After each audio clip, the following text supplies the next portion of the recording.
Hey guys, John here. We're finally doing a reaction video. It's been a while. I'm very sorry. I didn't want to go back to this because I just that my videos would get glitched off. So I'm gonna see if this doesn't happen today. I'll try, guys. I don't know if I can though. But anyways, today we're gonna be reacting to top 5 unknowns. So I wanted to react to mysteries. So we're gonna do this one called 5 Most Haunted Histories that were friends. Actually, the video, I've seen a couple of their videos. Creepy. Pretty creepy. It gives me quite the chills on my spine. But we'll try our best. Yeah. So let's just get into this video.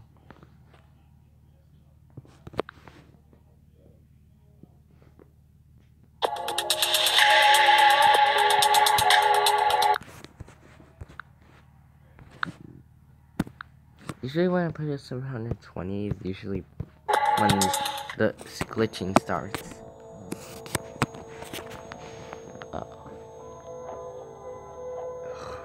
Number 5.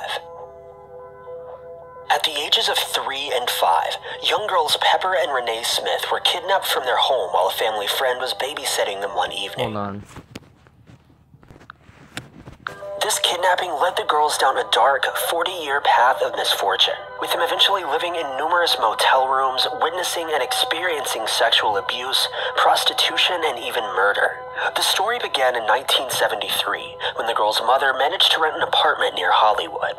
She'd employed a babysitter to watch over her young girls while she was in the hospital due to complications with the pregnancy of their brother. According to the mother, Jerry Coleman, when she was finally discharged, she returned home to find the girls and the babysitter gone, as if they had simply vanished. It was later found out that the babysitter had apparently taken the girls. The reasons behind this are unknown though, and it's assumed that the babysitter likely had ties to human trafficking rings in the area. The girls remained connected to the babysitter for the next 12 years, with the babysitter eventually transporting them from California all the way across the country to Florida, living in roach-infested motels during their transport. When asked about the motels they stayed in, Pepper recalled they were horrible.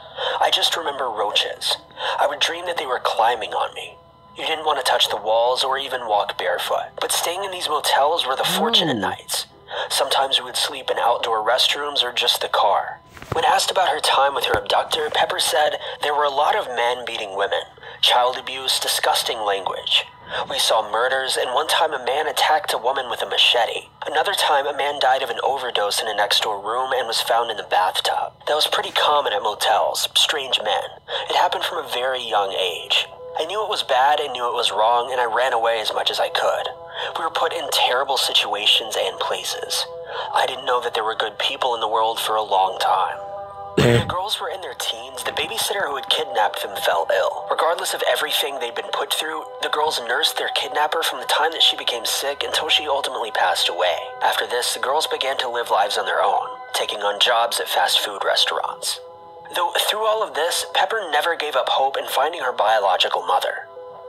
For over 40 years, she searched for her family, and that search seemingly came to an end in 2009, when Pepper and Renee were finally reunited with their mother and other extended family. Yay. The breakthrough came after the girls had unsuccessfully been able to find documentations of themselves on public record. Because of this, a church friend offered to adopt the girls, so that they could receive their own official identities and appropriate documentation. However, during this process, a government official came across one of the girls' birth certificates belonging to Pepper. It was found out at this point that Pepper's real name was actually Rhonda Patricia Christie, with her parents supposedly being Robert and Barbara Christie. At this point, Pepper, or Rhonda, tracked down her mother, who lived in Sandusky, Ohio, though it was quickly found out that Barbara Christie was not her real mother. Pepper recalled the event, claiming that there were far too many lies and information that simply didn't add up when she asked her mother about what had happened to them. The girls never met their real mother until 2011, when a Dateline NBC special was written about them. It was at this point that the girls' real biological mother came forward and claimed the girls. The woman named Jerry Coleman then informed the girls of the true story of how they were kidnapped some 40 years ago by a rogue babysitter. The girls have now been reunited with their extended family as well, and have begun to live, all things considered, a normal life. Yay. Number 4. I'll stream this now. On June 22nd, 1991, a man by the name of Charles Holden was leaving a fast food restaurant just before midnight when he was approached by a man who requested that Charles drive him to the hospital, claiming that his wife was in labor. Charles initially told the man that he couldn't, as he only lived a couple blocks away, though he eventually settled with the man and offered to drive him about 3 miles down the road. When the stop came, the man began to argue with Charles, insisting he continue to drive him to the hospital. Charles refused, and the man became violent, revealing a screwdriver that he claimed he would stab Charles with if he didn't drive him. At this point, Charles fled the vehicle and attempted to run to a local gas station for help, though the man chased after him. Unable to escape, Charles agreed that he would drive the man to the hospital. The two men then returned to the vehicle, but before the man could get in, Charles slammed the door and sped away, leaving the man behind. At this point, Charles began to drive a short distance down the road, trying to clear his head before returning home. However, when he finally approached his home, he noticed that the man was lurking around the house. He then found a payphone and phoned police. Police arrived at the home and searched the area as well as the farmhouse out back where Charles's mother, Dorothy Donovan, lived. It was here that they found Dorothy's back door had been broken in. There was also blood throughout the house. They went upstairs and found Dorothy dead, seeming to have been stabbed to death. Nothing was found to have been stolen from the home, and police initially thought that Charles had made the story up, as it was simply so bizarre. However, physical evidence later cleared him of any involvement, and proved that the unknown man who attempted to attack Charles earlier that evening was likely the killer. Police searched for this man for 17 years, when they finally made a breakthrough in February of 2016. A bloody palm print left at the scene of Dorothy's death revealed that her killer was a man by the name of Gilbert Cannon, who'd previously served time in 1997 for a similar murder. At his hearing, he pled guilty to the murder of Dorothy, claiming that he was simply looking for a place to stay for the evening, and her house was the only one without any lights on. When he went inside to find the house occupied, he killed her. Gilbert was then sentenced to life in prison. Number 3. About 2 years ago, a user took to Reddit seeking legal advice for a possible home invasion which he had no evidence for, aside from a series of sticky notes.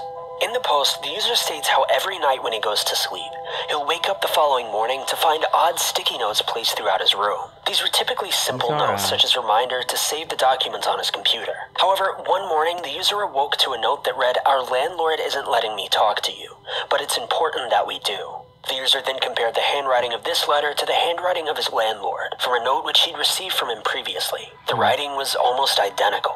This thread continued on for a few days before one user strangely began to ask the poster if he'd been experiencing any headaches. The user stated that he had. The commenter then suggested that the user check the CO levels in his apartment, as what he's describing seems to fit the bill of a series of hallucinations or sleepwalking bouts that often take place in homes with high CO levels, a chemical that in large amounts can be deadly. The poster then invested in a CO meter and found that his apartment housed lethal levels of the chemical. So this random commenter not only saved this poster's sanity, but likely his life.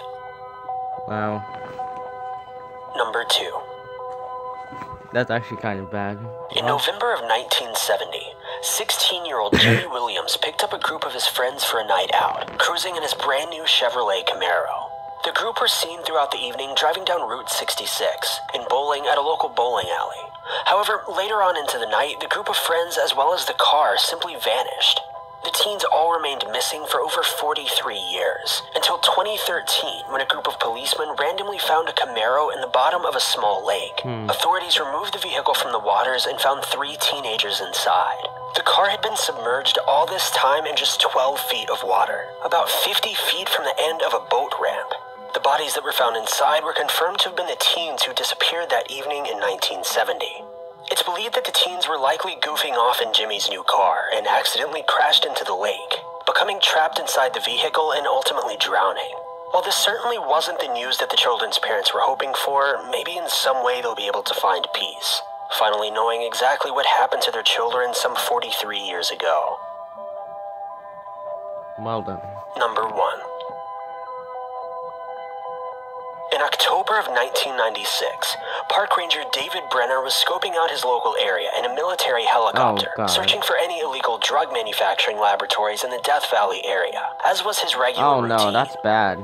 However, during his flight, Brenner noticed something odd. A minivan which had been parked in Anvil Canyon, about 2.4 know miles that. away from any legal strip of road. This was exceptionally odd because, as mentioned, there was no legal road down here. Additionally, while the area could have been fairly easily maneuvered by any four-wheel drive vehicle, a minivan was by all means inappropriate for maneuvering this type of terrain. After Brenner landed, he approached the vehicle and performed a search. He noticed that the van had been caked in an exceptionally thick layer of sand, appearing as though it had been stranded there for a very long time, likely months or even years. He then noted that the van's wheels had been caked in thick, hardened sand, with its two rear wheels completely flattened. The ranger then noted the van's license plate numbers and requested information from the DMV. The report then showed that the van had been rented back in July of that same year by a group of German tourists, though it was never returned. Investigators later found German language tourist manuals inside of the van, further confirming this. The names of the renters were later revealed to have been a family of 4. The family had rented the van with plans of returning the van on July 26th, then returning to Germany on July 27th. Though the van was never returned, and records indicate the family never boarded their plane home. The only piece of evidence left behind from the family was a single sleeping bag that had been placed approximately 18 miles from the location of the van. Finally, some 16 years later, the entire family's skeletal remains were found. It's believed that following becoming stuck in the mud, the family had wandered off, attempting to find a main road. Though due to the extreme heat in excess of 100 degrees, they succumbed to heat exhaustion and passed away. After all this time in searching, their bodies are found to have been located just a couple miles away from where they'd become stranded. Thank you guys so much for watching. If you like this video, be sure to click that like button. Also, don't forget to subscribe and click that notification bell to keep updated with our videos.